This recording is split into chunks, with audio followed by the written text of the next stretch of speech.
कर्माधिकरस्तु मा फलेषु कदाचन मा कर्मफलहेतुर्भिः ते संगोत्स कर्मणि। तेरा कर्म करने में अधिकार है, उसके फल को प्राप्त करने में तेरी अधिकार नहीं है। इसलिए तू कर्म में अपना ध्यान दे, कर्म ना करने में आसक्ति ना हो। तो बच्चों, आप अपने कर्म को करिए, फल क्या मिलेगा वो तो आगे पता चलेगा। वो सब आप ऊपर वाले के भरोसे में छोड़ दीजिए। हमारे यहाँ पर आपका काम है सिर्फ और सिर्फ पढ़ाई में फोकस करना, ना कि फल के बारे में सोच सोच कर अपना कर्म को नेग्लेक्ट करना। आप सिर्फ अपने कर्म के पथ पर डटे रहिए, आपको निश्चित रूप से अच्छे फल मिलेगा। आप जैसा कर्म करोगे सुनिश्चित रूप में वैसा ही फल पाओगे। इसलिए आपको अपने कर्म पर, अपनी पढ़ाई पर फोकस रखना है। तो हेलो बच्चों, क्या हाल चाल, सब बढ़िया एकदम। तो मेरा नाम है अमन पटेल और आप देख रहे हैं आपका प्यारा सा खूबसूरत सा चैनल फिजिक्स प्लस। तो हम ऑलरेडी ग्राफ के बारे में कुछ ना कुछ पढ़ चुके हैं और हमारा ये ग्राफ सीरीज का, लव विथ ग्राफ सीरीज का लेक्चर नंबर 2 है। लेक्चर नंबर 2 है हमारे लव विथ ग्राफ सीरीज का, लेक्चर नंबर 2 है। और आज हम देखेंगे, क्या देखेंगे बच्चों? पिछले क्लास में हम पढ़े थे पॉलिनोमियल्स के बारे में। किसके बारे में पढ़े थे? पॉलिनोमियल्स के बारे में। किस तरह का polynomials? Linear polynomial and quadratic polynomial, also cubic, 4th power वाला, 5th power, 6th power, 7th power का कैसा होता है। लेकिन हमें यह नहीं पता कि रेशनल फंक्शन का हम कैसे निकालेंगे। तो क्या होता है ये रेशनल फंक्शन? क्या होता है ये रेशनल फंक्शन? रेशनल नंबर, पहले आपको यह पता होना चाहिए कि रेशनल फंक्शन, आज तो हम पढ़ेंगे रेशनल फंक्शन का ग्राफ, रेशनल फंक्शन का ग्राफ। लेकिन रेशनल फंक्शन से पहले आपको मैं बताना चाहूंगा रेशनल नंबर क्या है। Rational number, okay. तो ये जो आपका है रेशनल नंबर, ये क्या होता है बच्चों? रेशनल नंबर हमेशा Q में डिनोट किया जाता है, जो किस फॉर्म में होता है? P/Q, Q is not equal to 0। पढ़े हो या फिर नहीं? या फिर पढ़े हो लेकिन भूल गए हो? क्या बोलते हो? अरे P क्या होना चाहिए? इसके साथ साथ P belongs to real number set, Q should belongs to real number set, then we can say that this is, sorry, real number नहीं,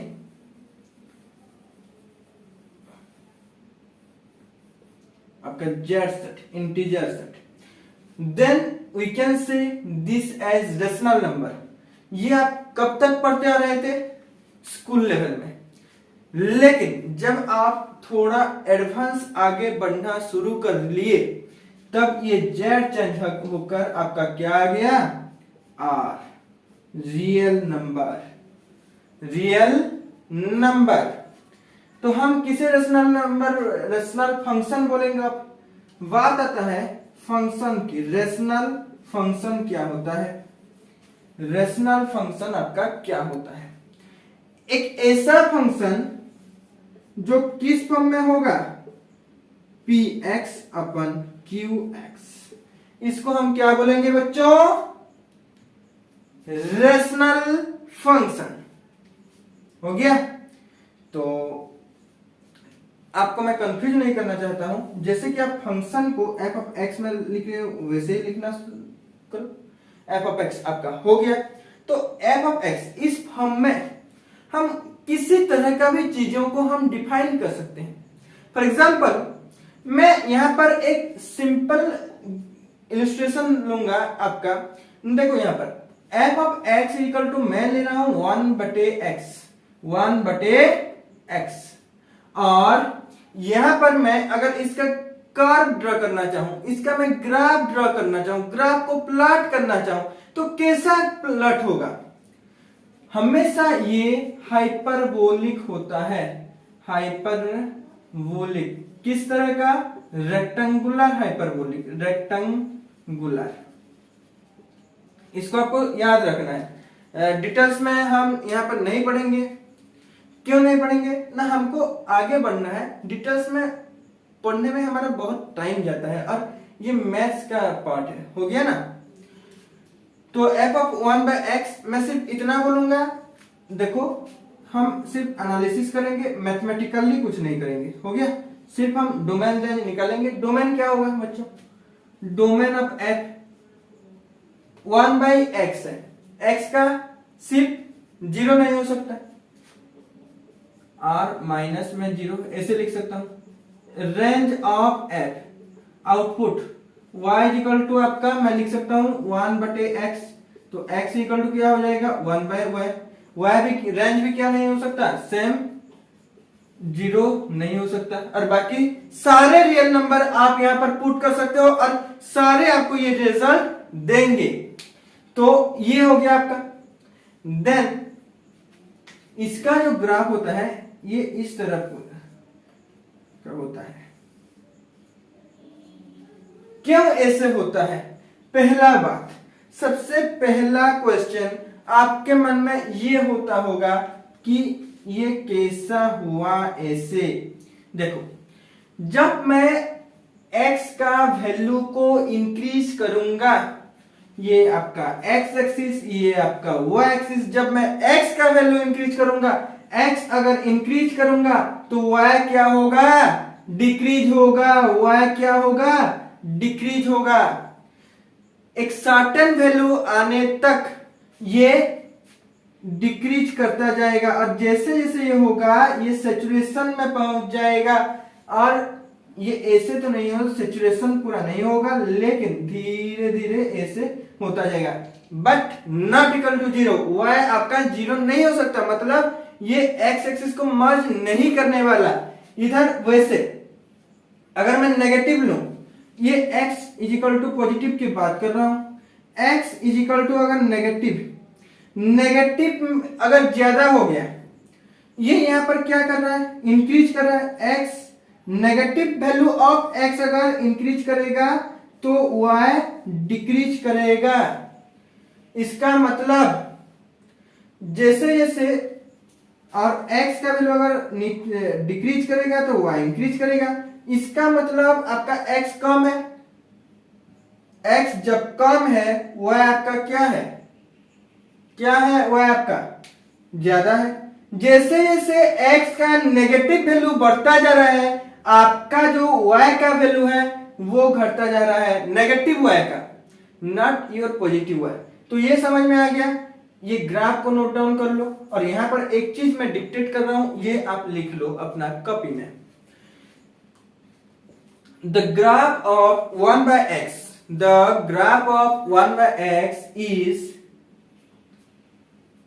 symmetrical about two opposite axes, symmetrical about two opposite axes, and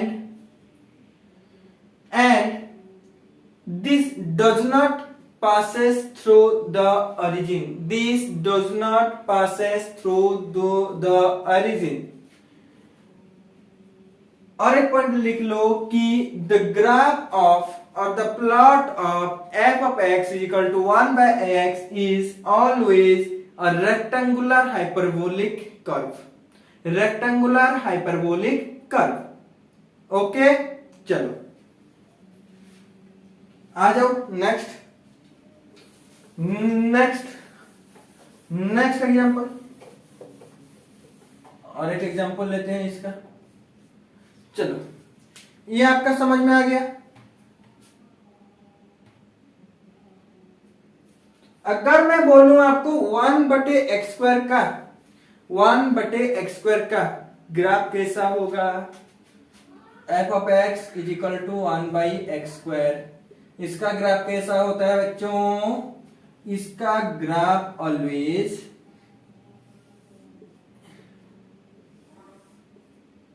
ऐसा होगा, ये आपका x, ये आपका y। This is the curve of 1/x²। x तो कभी भी डोमेन एंड रेंज सेम रहेंगे, यस और नो, यस, ऑब्वियसली सेम रहेंगे। और अगर डोमेन और रेंज सेम रहेंगे मतलब ना तो इनपुट आपका 0 होगा और ना ही आपका आउटपुट 0 होगा, यानी कि x ना तो 0 हो सकता है या फिर y ना तो 0 हो सकता है। सेकंड क्वेश्चन कि ये क्यों नेगेटिव नहीं गया, अरे भाई साहब थोड़ा रेंज के बारे में देखो। मैं अगर y = 1/x² लिखूं तो ये क्या हो जाएगा, x² = 1/y, तो x = 1/√y, मतलब y should not be equal to 0 होना चाहिए। 0 होगा मतलब ये not valid. y should be greater than 0, 0 से ज्यादा होना चाहिए, पॉजिटिव होना चाहिए, अन्यथा ये इमेजिनरी नंबर हो जाएगा। और इमेजिनरी नंबर हम नहीं कंसीडर करेंगे क्योंकि हम रियल नंबर का ग्राफ ड्रॉ कर रहे हैं।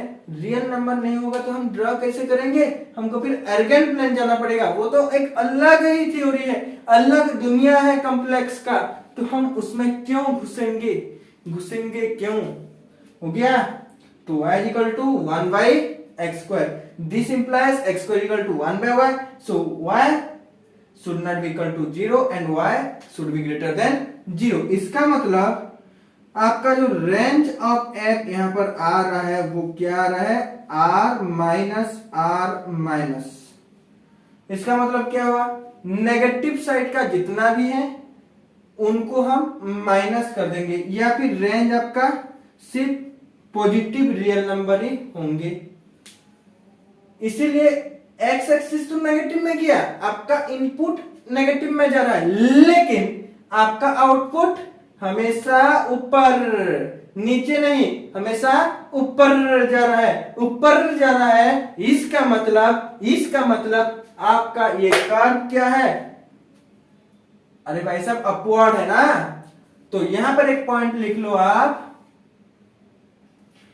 f(x) = 1/x² is always symmetrical about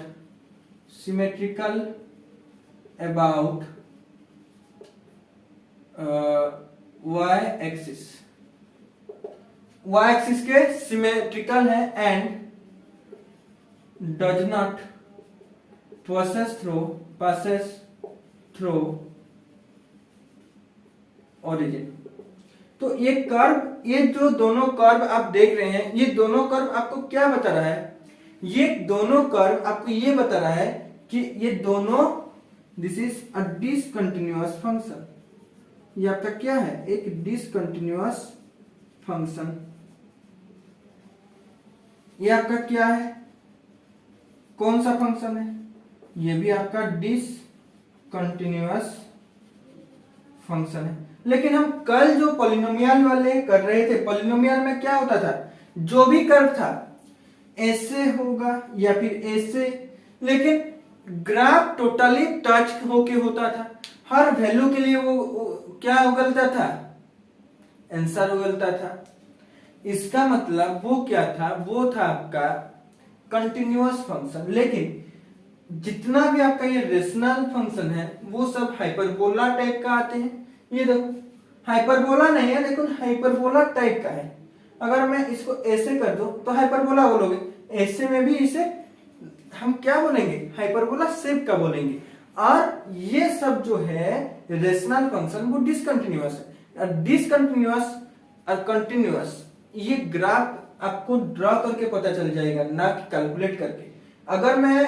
अगर आप क्वांटम मैकेनिक्स, ये कहां पर जरूरत होता है ये समझना चाहिए। सिर्फ पढ़ते जा रहे कुछ कहां पर यूज होगा कुछ पता नहीं, तो ये गलत है।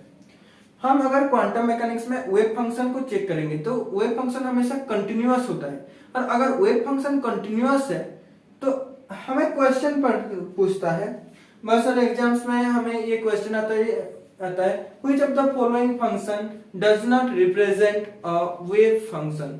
तो हमें वहां पर कंटिन्यूटी चेक करना पड़ता है। कंटिन्यूटी आप कैसे चेक करोगे? आप लिमिट पका कर डेरिवेटिव कर करके कंटिन्यूटी चेक करोगे? क्या ये पॉसिबल है? कम टाइम में टाइम टेकिंग होगा, लेकिन अगर आपको कर्व पता है, चलो मैं अब ये कर्व से आपको पूछूंगा,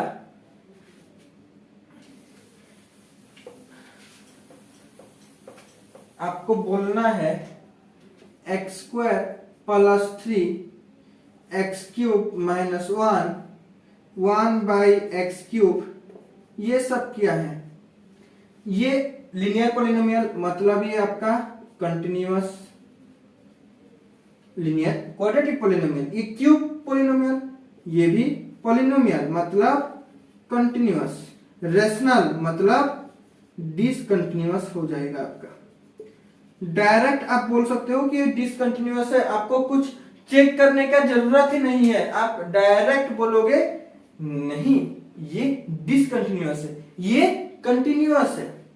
भाई साहब कंटिन्यूटी का बहुत ही खेल होता है, आपके पढ़ाई में भी कंटिन्यूटी चाहिए। अगर कंटिन्यूटी नहीं है ना तो काम गड़बड़ हो जाएगा। आपको कंटिन्यूअसली स्टडी करना है, कंटिन्यूअसली यानी कि 24 आवर्स में नहीं बोल रहा हूं, आपको स्टडी करना है कितना कंटिन्यूअसली, मतलब आपका एक स्ट्रेटेजी होना चाहिए। हर दिन एक टाइम पर लगभग हर दिन सेम टाइप का आपका स्टडी रूटीन होना चाहिए, और आपको उसी को फॉलो करके आपको आगे बढ़ना होता है।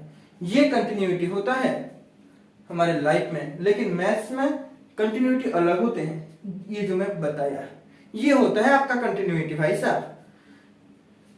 तो लिख लो ये सब, आगे बढ़ेंगे।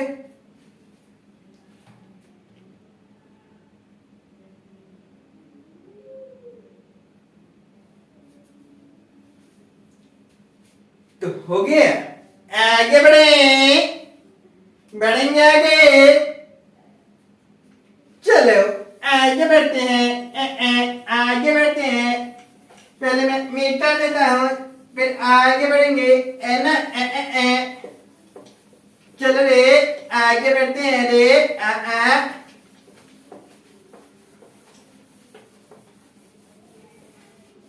देखो यहां पर हम यहां पर मैं फिर कल की तरह आज भी 4 ले रहा हूं ग्राफ। एक आपका y इक्वल टू एक्स का पावर 1/3 ले रहा हूं, y equal to 1 by x power 3। कल हम एक्स क्यूब ले रहे थे, आज मैं 1 बाय ले रहा हूं x fourth, y equal to x, अरे यार 5, y equal to 1 by x power 6। चलो अब मुझे बोलो कि इसका ग्राफ किस तरह होगा, बिना सोचे बताओ। बिना सोचे कैसे बताएंगे सर? कुछ तो समझना पड़ेगा, कुछ तो सोचना पड़ेगा। बिना सोचेंगे तो आंसर कैसे बताएंगे? तो सोच लो फिर क्या जाता है, नो प्रॉब्लम। तो आपका 1/x का कर्व कैसा था इस क्वाड्रेंट और इस क्वाड्रेंट में? 1/x क्यूब कर्व का ग्राफ आपका कैसा आएगा? वही उसी तरह, नो चेंजेस। x पावर 5 का क्या ऐसा आएगा? और है वैसा आएगा। एग्जैक्टली सेम नहीं आएगा, थोड़ा सा सिमिलर होगा, लेकिन नेचर सेम नहीं होगा। नेचर सेम होगा लेकिन एग्जैक्टली सेम नहीं होगा, सिमिलर होगा, सेम नहीं होगा।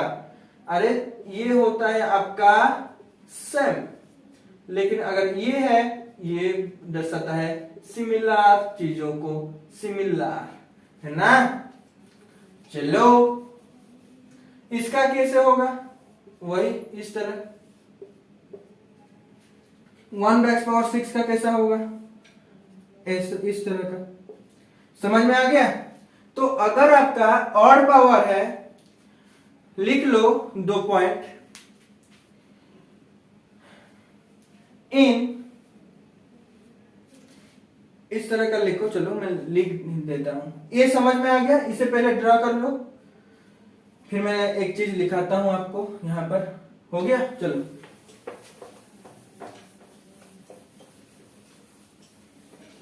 इन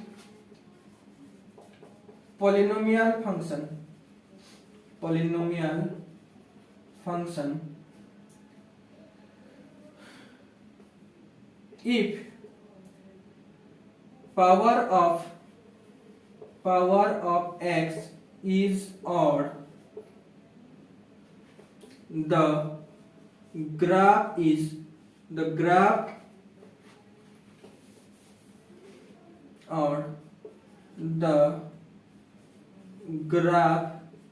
is symmetrical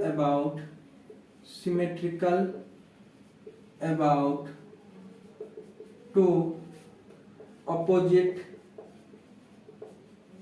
quadrant,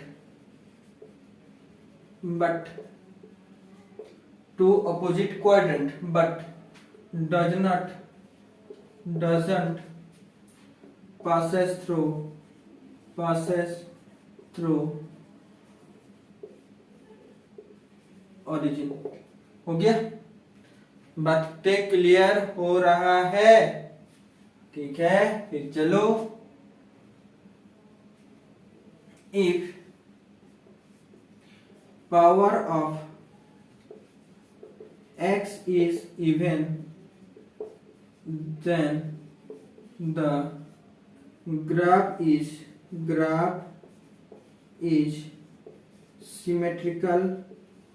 symmetrical about y axis,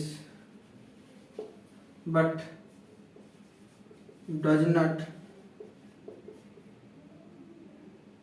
pass through origin। Okay, ये लिख लो और यहां पर इस तरह 2 कर्व बना लो। This is for odd power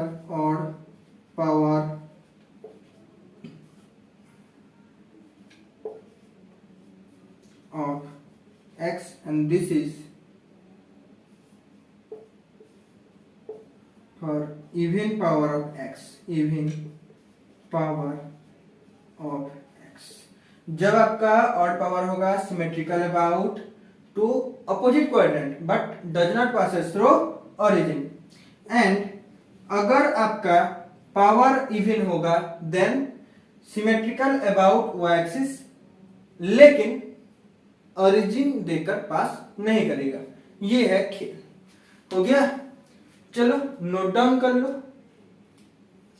जल्दी से नोट डाउन कर लो, आगे बढ़ेंगे।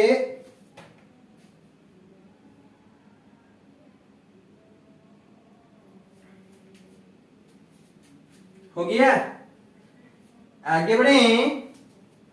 चलो रे,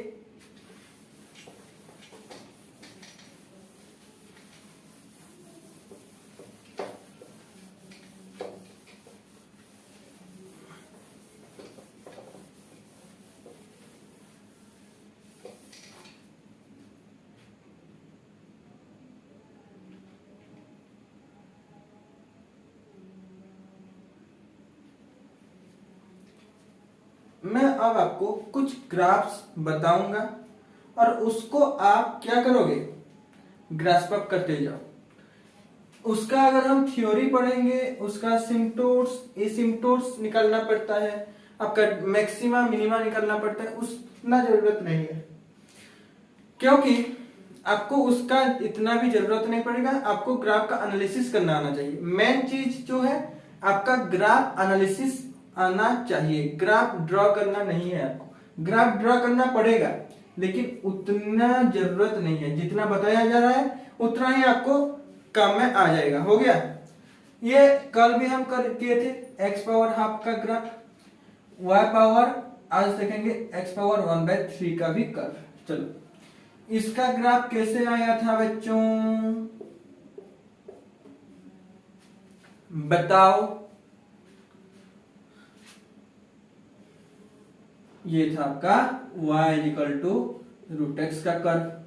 यस सर नो, ये था, कल समझाया था इसके बारे में। तो आज हम क्या देखेंगे, आज हम देखेंगे x पावर 1/3 का कर्व। एक बहुत ही फनी तरीके का होता है इसका कर्व। देखो यहां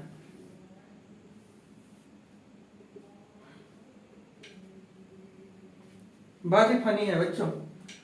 आपका स्ट्रेट लाइन कैसा होता है, x का पावर 1 ये होता है, ये सुन लो।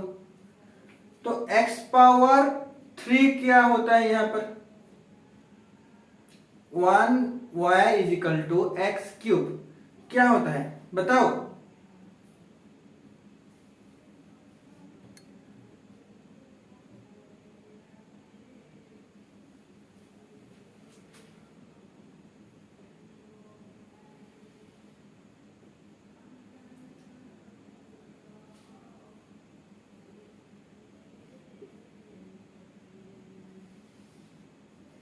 इस तरह का होता है, ये आपका किसका कर्व होता है, y = x³ का।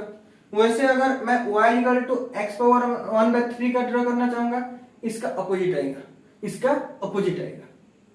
हो गया। कैसा आएगा भाई साहब, कैसा आएगा,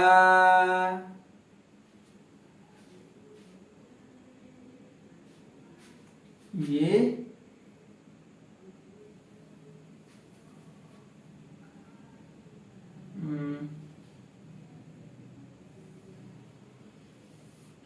इस तरह आता है। हो गया। तो ये जो कट पॉइंट तीनों जो कोट कर रहे हैं, ये क्या है 1 1, ये क्या है -1 -1। हो गया, ये होता है। तो x³ y = x⁻³ का कर्व क्या आ रहा है, थोड़ा फनी तरीके का। कैसा आ रही है, कर्व भी नहीं बन रहा है, इस तरह का कर्व। ये होता है y = x⁻1/3 का कर्व। Clear, okay.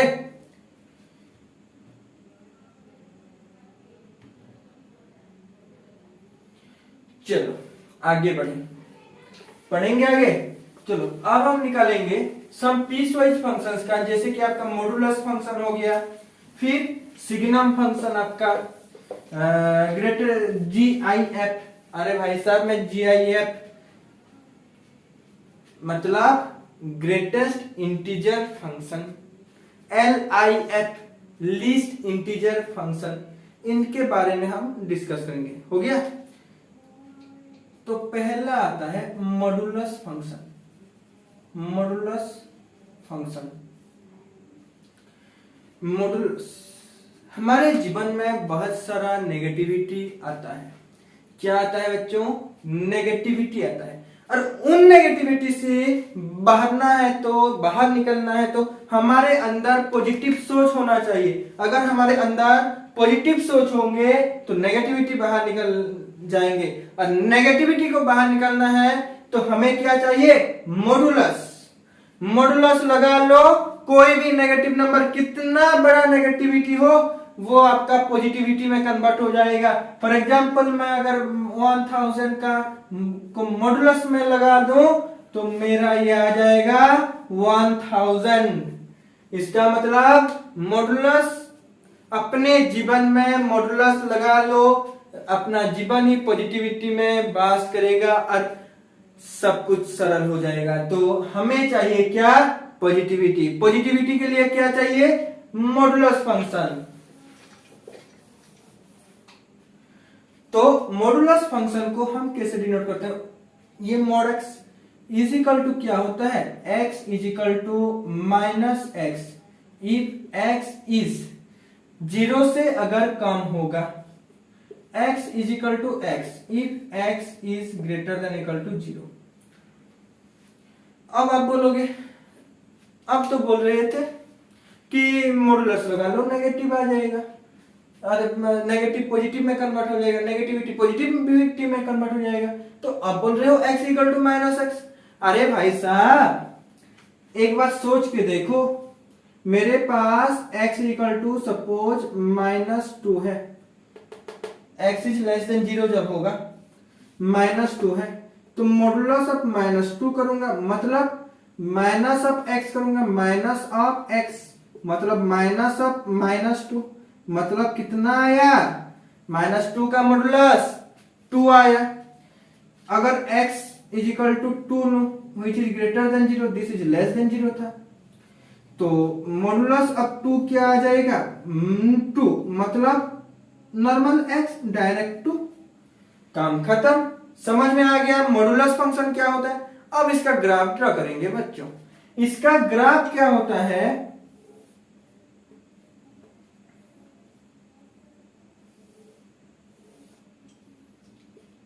ये होता है y equal to mod x का ग्राफ।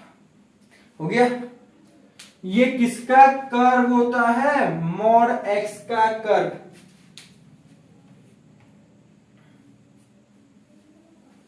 क्लियर या नॉट।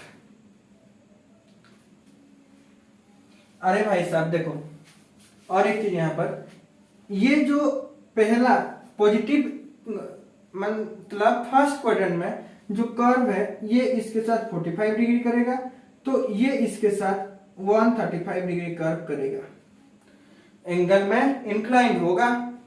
हो गया, इसका मतलब आपका ये समझ में आ गया कि ये क्या हुआ। लेकिन ये कर्व क्यों आया, अरे भाई साहब जब मैं -1 लूंगा 1 आएगा, 1 लूंगा तो भी 1 आएगा। x का ये x ये y, x का एक वैल्यू के, दो वैल्यू के लिए y का एक वैल्यू आ रहा है, इसका मतलब ये मान लो 1, ये मान लो, तो ये जो पॉइंट हो गया ये कितना हो गया, -1। x में -1 पुट किया तो मुझे क्या मिला, 1। उसी तरह यहां पर ये 1 है, तो ये माइनस, ये +1, ये -1, तो ये मेरा क्या आ गया, 1 1। जब मैं 1 पुट किया तो भी, तो इस तरह बढ़ता जाएगा, इधर स्ट्रेट लाइन में बढ़ता जाएगा, ये हाफ स्ट्रेट लाइन, दोनों क्या है, हाफ स्ट्रेट लाइन। समझ में आ गया। तो एक पॉइंट यहां पर लिख लो, modulus function makes a plot such that, modulus function makes a plot such that they make a shape of letter V, make a shape of letter V which passes through the origin and is always symmetrical about y-axis, always symmetrical about y-axis। Understand. चलो आगे बढ़ेंगे, signum function को जानेंगे। चलो हमें अगर आगे बढ़ना है, हमें अगर ऊपर चढ़ना है तो क्या चाहिए, सीढ़ी चाहिए। हमें क्या चाहिए, सीढ़ी चाहिए। अगर सीढ़ी चाहिए तो सिग्नम फंक्शन को बुलाओ, आपको वो सीढ़ी बना कर देगा। उसके पास भरपूर रेडीमेड सीढ़ियां हैं, तो सिग्नम फंक्शन को बुलाओ, सीढ़ी पाओ। सिग्नम फंक्शन को बुलाओ, सीढ़ी पाओ। तो नेक्स्ट आपका आता है signum function. Signum function, signum function आपका क्या होता है बच्चों, सिग्नम फंक्शन आपका ये होता है x, सिग्नम फंक्शन ऐसे हम लिखते हैं SGN x is equal to +1 ही देगा रिजल्ट अगर x ग्रेटर देन 0 है। जीरो रिजल्ट देगा अगर x इक्वल टू जीरो है, और -1 रिजल्ट देगा अगर x is less than zero है। समझ में आ गया? इसका कर्व हम कैसे ड्रॉ करेंगे? 3 केसेस है, तीनों केसेस के लिए हम करेंगे ड्रॉ। चलो रे +1 है, क्या है? +1 है। जब x का वैल्यू पॉजिटिव होगा तो y का वैल्यू क्या होगा? पॉजिटिव +1। मतलब ये आपका मान लो +1, ये मान लो आपका -1। तो जब x इक्वल टू जीरो है, जीरो में तो जीरो रहेगा, लेकिन जब पॉजिटिव है ये आया या नहीं आया? आया ना? छोटा सीढ़ी बनाया ना? तो आपका मिल गया सीढ़ी। कैसे आया? ये आपका x, ये आपका y। क्लियर? आगे बढ़े। कैसे आया? y is equal to, put करते जाओ, x का वैल्यू 1 2 3 4 5, जितना भी पुट करो y इज इक्वल टू कितना देने वाला है? 1। मतलब ये y इज इक्वल टू 1 का कर्व बनेगा। हो गया? x का कोई भी वैल्यू ले लो, नो प्रॉब्लम। सिग्नम फंक्शन आपको समझ में आ गया। अब ग्रेटेस्ट इंटीजर फंक्शन क्या है? चलो थोड़ा समझो। ग्रेटेस्ट इंटीजर फंक्शन को थोड़ा फिल करो। ग्रेटेस्ट इंटीजर फंक्शन क्या है बच्चों? Greatest integer function. Greatest integer function यानी कि ग्रेटेस्ट इंटीजर फंक्शन यानी कि आपको क्या है? ये इस तरह से डिनोट किया जाता है।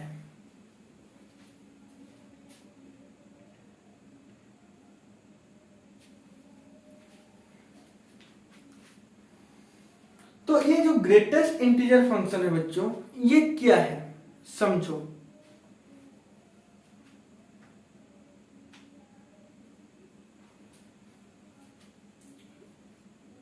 हम अगर इसे डिफाइन करना चाहेंगे ना, तो हम ये बोलेंगे integral part of x which is nearer and smaller to x. मतलब ये आपका नंबर लाइन ले लो, ये आपका 0, ये आपका 1, ये आपका 2, ये आपका 3, ये आपका 4, ये आपका -1, ये आपका -2, ये आपका -3। मार्कर भी गिर गया रे बाबा। तो यहां पर देखो, एक कार्टून लाओ, किसको लाओगे? चलो मोटू को लाओ। आ गया रे, मोटू आ गया, मोटू आ गया। चलो ये आप यहां पर दौड़ेगा, क्या करेगा? दौड़ेगा। और इसका एक कंडीशन है, मुझे जहां भी बोलोगे मैं इंटीग्रल पार्ट में ही रुकूंगा। अगर मैं बोलूं इसे 1.3 पर जाओ, मैं बोलूंगा 1.3 पर जाओ। 1.3 कहां पर है? इनके बीच है। 1 2 3 4 5 6 7 8 9। तो ये आपका हो गया, ये आपका 1.3 है। मोटू कहां तक आया? 1.3 तक वो नहीं जाएगा, उससे पहले जो इंटीग्रल वाला पार्ट पड़ेगा वहीं पर रुकेगा। मतलब इसके पहले क्या है? 1 है। इसका मतलब ये 1 पर, ये कहां पर रुकेगा? 1 पर रुकेगा। मतलब 1.3 का ग्रेटेस्ट इंटीजर कौन है? 1 है। वैसे अगर मैं बोलूं -2.3 का कहां पर आएगा, यहाँ पर 1 2 3 4, अरे यार 1 2 3 4 5 6 7 8 9, चलो 1 2 3 यहां पर आके रुक, ये हो गया आपका -2.3। तो ये आगे नहीं बढ़ने वाला, ये कहां पर रुकेगा, इसके पहले वाले इंटीजर, मतलब यहां पर आकर रुक जाएगा। यानी कि greatest integer function of -2.3 is equal to -3, not -2। बच्चे यहां पर बहुत गलती करते हैं। अगर मैं पूछूं -2.5 का ग्रेटेस्ट इंटीजर फंक्शन क्या है, -2 बोलेंगे, गलत गलत। यहां पर है -2.5, मतलब इसका पहले वाला -3 आएगा। क्या आएगा, -3 आएगा। तो इसका, ये तो हम फंक्शन की तरफ चले गए, लेकिन फंक्शन को भी समझना है, तब ना ग्राफ बनेगा, वरना कैसा बनेगा। तो इसका ग्राफ ड्रा करना आपका होमवर्क है, मैं आपको समझाऊंगा, सिर्फ मैं डायरेक्टली इसका कर्व ड्रा कर रहा हूं। ये आपका 1 2 3 4 5, 1 2 3 4 1, इसका ग्राफ कंप्लीटली एक सीढ़ी है, हो गया ना बच्चों।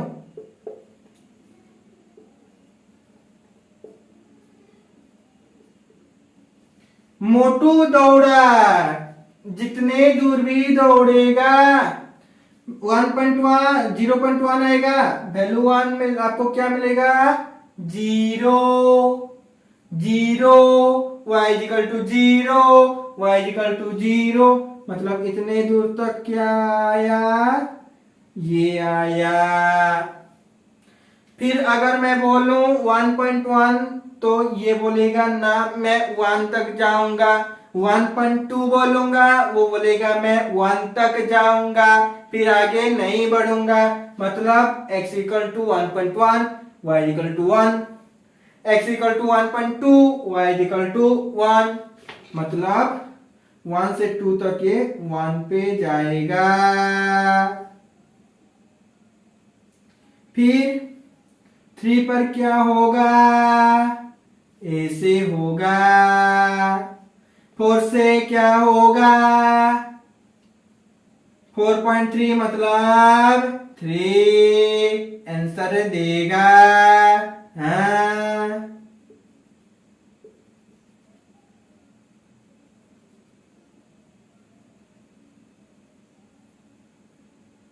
ये तो गलत हो गया, ये तो गलत हो गया, थोड़ा सा हड़बड़ी में थुथना बाय मिस्टेक बाई थुथना।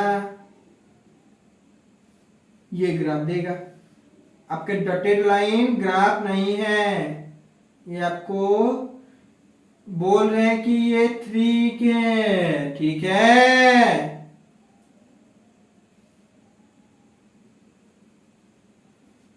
इस तरह का ग्राफ आता है। नेगेटिव में देखेंगे बच्चों, ये लो,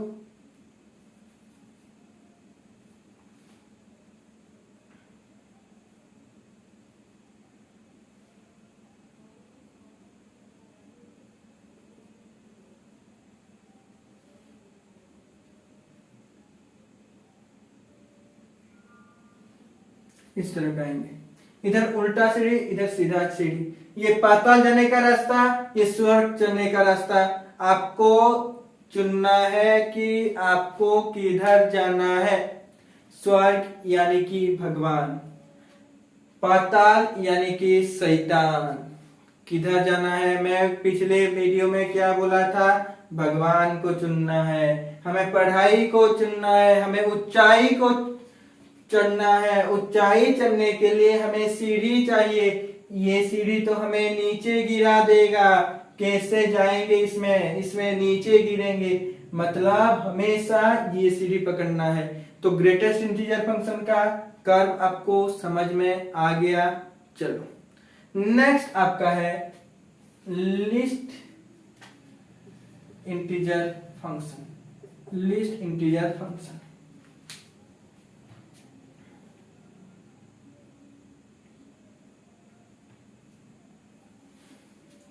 और ग्रेटेस्ट इंटीजर फंक्शन में और एक चीज आप लिख सकते हो कि greatest integer function is also known as step function. क्यों स्टेप फंक्शन बोला जाता है? क्योंकि ये होता है यार, आपका क्या होता है, जैसे कि ये सीढ़ी बन रहा है, स्टेप वाइज हो रहा है चीजें, इसलिए इसे स्टेप फंक्शन भी बोला जाता है। ठीक है,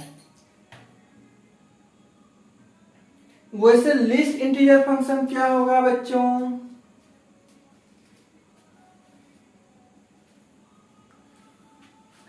उल्टा। अब आप राइट साइड से किसको दौड़ाओगे? कार्टून को दौड़ाओगे। मोटू क्या को बोलो ले, पहले वाले में मोटू किस तरह से किस तरफ दौड़ा? इस तरफ से ऐसे ऐसे दौड़ते गया। अब मोटू को राइट साइड में रखना है और किधर दौड़ाना है? लेफ्ट साइड, ऐसे। समझ गए ना? तो ये आपका होमवर्क है, वही स्टेप वाइज फंक्शन ही आएगा। मैं देखो यहां पर डॉटेड अब ड्रॉ कर रहा हूं, यहां पर आएगा। जहां पर ये नहीं था ना, इसको हटा देते हैं ताकि आपको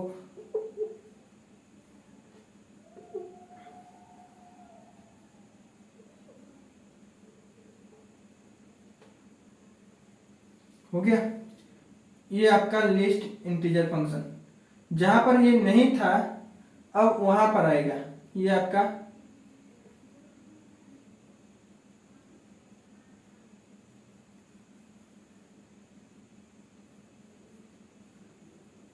समझ में आ गया?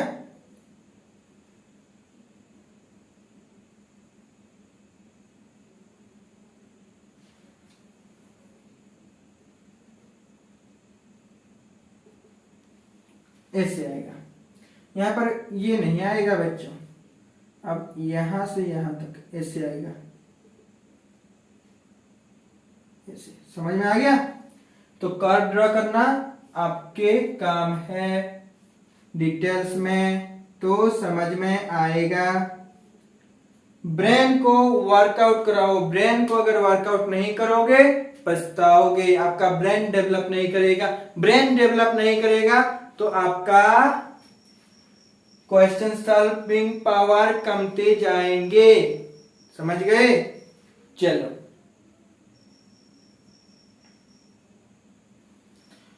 नेक्स्ट है हमारा ट्रिगोनोमेट्रिक फंक्शन। हो गया। और ये ट्रिगोनोमेट्रिक फंक्शन के नहीं, चलो हम पहले एक्सपोनेंशियल फंक्शन को कर लेते हैं और एक्सपोनेंशियल खत्म होने के बाद हम ट्रिगोनोमेट्रिक करेंगे। देन हमारा ये जो ग्राफ का काम है, ग्राफ का काम इतने में हम स्टॉप कर देंगे और ज्यादा जानना नहीं है। हो गया? चलो नारी नारी ना ना ना ना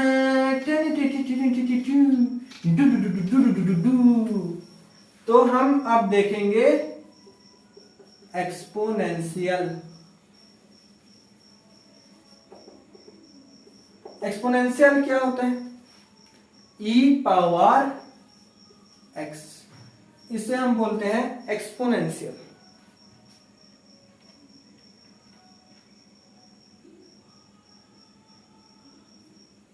तो एक्सपोनेंशियल ये तो e का पावर x हुआ। हम अगर a का पावर x है इसको क्या बोलेंगे? एक्सपोनेंशियल। तो इसका जो जनरल कर्व होता है बच्चों, इसका जो जनरल कर्व होता है वो कभी पॉजिटिव में नहीं जाएगा, पॉजिटिव y में नहीं जाएगा। ऐसा होता है बच्चों।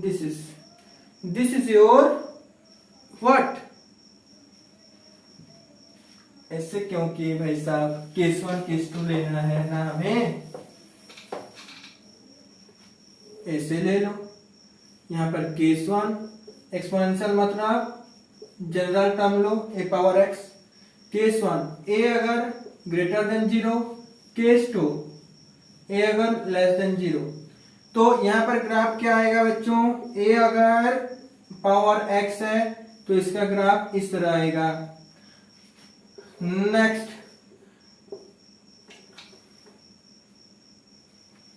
अगर ए का पावर ए का वैल्यू नेगेटिव है तो आपका कर्व कैसा आएगा, ठीक इसका उल्टा, दोनों तरफ बढ़ेंगे। ठीक है, इसका उल्टा मतलब ऐसे। ये है आपका y equal to a power x का कर्व, ये है आपका y a power minus x का कर्व। चाहे वो अयो मैं ये नहीं ये हो गया, चाहे ये -2 पावर x हो, -3 power x, -0 power x, -0 power 4 power x, जो भी हो, ऑल आर सपोर्टेड। यहां पर वैसे हम लिख सकते हैं इसको 2 power x, 3 power x, 8 power x, 0.2 power x, 0.7 power x, जो भी लिखेंगे इनका कर्व ऐसे ही बनेंगे। हो गया क्लियर? क्लियर, आगे बढ़े। चलो, ये था हमारा एक्सपोनेंशियल कर्व। नेक्स्ट हमारा क्या आएगा, ट्रिग्नोमेट्रिक। ट्रिग्नोमेट्रिक में हम कंपेयर करते चलेंगे। ये समझ में आ गया तो इसके नीचे आप लिख लो बच्चों, इसके नीचे आप लिख लो, क्या लिखोगे,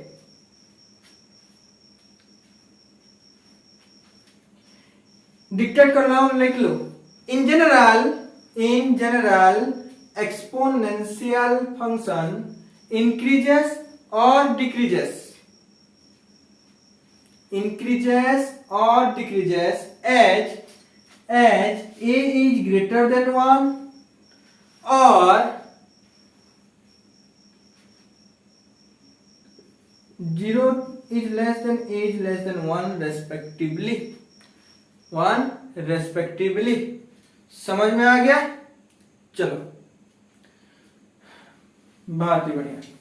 अब नेक्स्ट हम चलेंगे किधर है, नेक्स्ट हम चलेंगे उधर, किधर ट्रिगोनोमेट्रिक फंक्शन के तरफ। चलो, ट्रिगोनोमेट्रिक फंक्शंस। पहला आपका आएगा, चलो एक एक बनाकर आपको मैं दिखाता हूं। y equal to sine x का कर्व कैसा आएगा, बनाए टेबल। चलो, पूरा टेबल आपको बनाकर मैं समझा कर बताता हूं, बेसिक से पूरा। ये y, ये x इनपुट दिया तो ये y आएगा। तो x का इनपुट चलो हम क्या क्या देंगे बच्चों, चलो x का पहला मैं इनपुट देता हूं 0, π/2, पाई, 3π/2,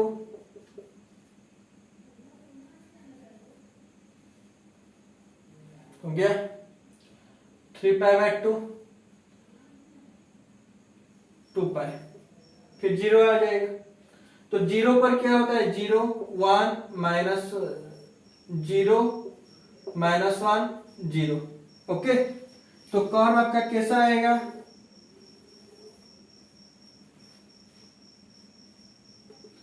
समझो यहां पर अच्छे तरीके से।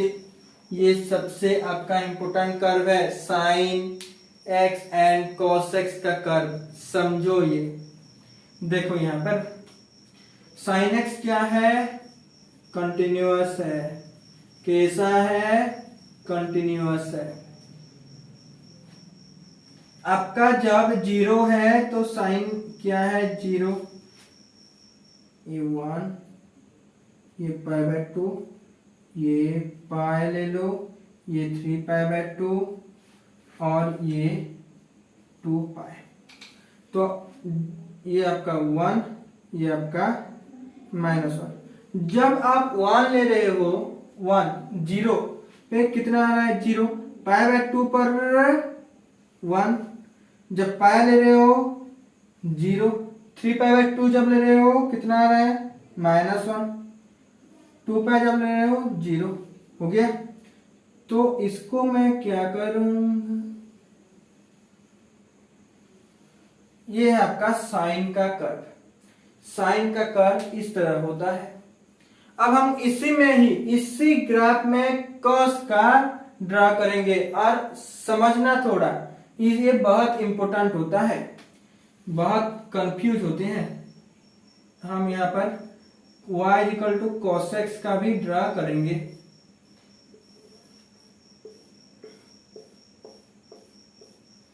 जीरो पर कितना आएगा 1, π/2 पर 0, पाई पर -1, 3π/2 पर 0, 2π पर 1। यस और नो? यस। तो जब 0 1, जब π/2 0, क्लियर।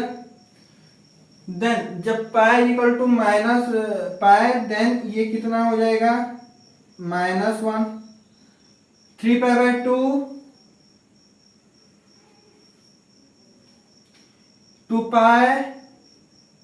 अरे भाई साहब 3π/2 0, 2π 1। तो इसका कर्व कैसा होता है, ये देखो,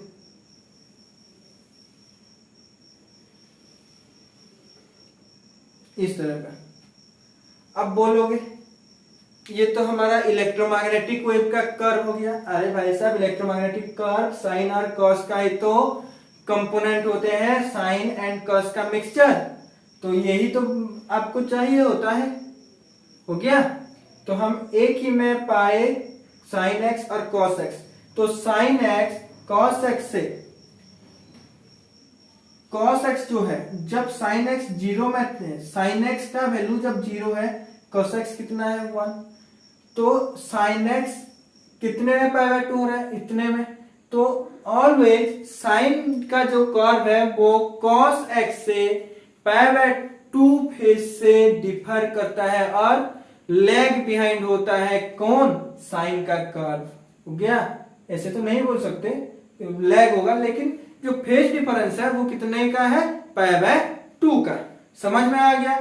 देन आपका आता है क्या, कॉस, टैन, अरे कॉस के सेकेंड, कोसेकेंड, टांजेंट, कोटांजेंट जो है, मतलब सेक, कोसेक, टैन, कॉट, ये सब आपको खुद से थोड़ा ट्राई करना है। हो गया। टैन, ये बाकी जितने भी का भी कर्व है ना, वो उतना इंपॉर्टेंट नहीं है, इसलिए मैं यहां पर कवर नहीं कर रहा हूं। लेकिन आपको खुद से देखना है। टैन का जो कर्व होता है वो डिसकंटिन्यूअस होता है। बुक उठाओ, थोड़ा देखो कैसा होता है। हो गया। हो गया। तो हमारा यहां पर क्या होता है, जो ग्राफ थ्योरी था, हमारा जो लव विथ ग्राफ था, हमारा जो सीरीज था लव विथ ग्राफ्स, वो यहां पर खत्म होता है। नेक्स्ट हम पढ़ेंगे, नेक्स्ट सेशन में हम मिलेंगे एक नए धमाकेदार सीरीज के साथ। तो यहां पर आपके साथ में ये जो सीरीज था लव विथ ग्राफ का, यहीं पर एंड करता हूं। So let's begin with a new journey with a new series on the next session. So tata, goodbye.